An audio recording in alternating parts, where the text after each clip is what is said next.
ഉണ്ണികൃഷ്ണൻ എന്ന നടന്റെ അഭിനയ വ്യക്തിത്വം രൂപപ്പെട്ടു വന്നിട്ടുള്ളത്. 42 മടയും ഭാർഗവി നിലയവുമെല്ലാം എങ്കക്കാടിന്റെ കലാകാരന്മാരുടെ പ്രധാന സങ്കേതങ്ങളായിരുന്നു. നവോത്ഥാനത്തിന് ശേഷമുള്ള ആധുനികമായൊരു എങ്കക്കാടിനെ രൂപപ്പെടുത്തിയത് ഇവിടെ നിലനിന്നിരുന്ന സൗഹൃദത്തിന്റെയും കൂട്ടായ്മയുടെയും ഊർജ്ജമാണ്. കാഴ്ചയുടെ സൗന്ദര്യത്തിനുമീതെ ഇരമ്പി വരുന്ന തീവണ്ടി പല കാലങ്ങളിലായി ഇവരുടെ സൗഹൃദത്തിന് നടുവിലൂടെ കടന്നുപോയിട്ടുണ്ട്.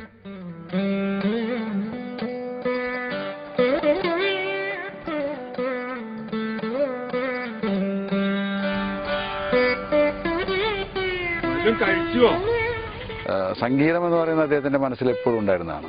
വിഘ്നേശ്വര ശിവനന്ദന പാർവതീ ദേവി തനയ. ശുദ്ധ മനസ്സുള്ള ഒരു ഗ്രാമീണനായ നായരെ ഞാൻ ഇതുവരെ വേറെ കണ്ടിട്ടില്ല. ഉറവ് പറ്റാത്തൊരു കലാകാരനാണ് ഒടുവിൽ.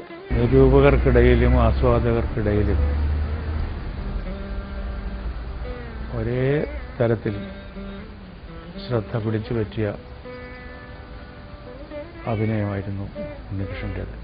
ഒടുവിലിനെ സംബന്ധിച്ചിടത്തോളം നമ്മുടെ മനസ്സിൽ തങ്ങി നിൽക്കുന്നത് നമ്മളിൽ ഒരാളായിട്ട് അഭിനയിക്കാൻ സാധിക്കുന്നതുകൊണ്ടാണ്.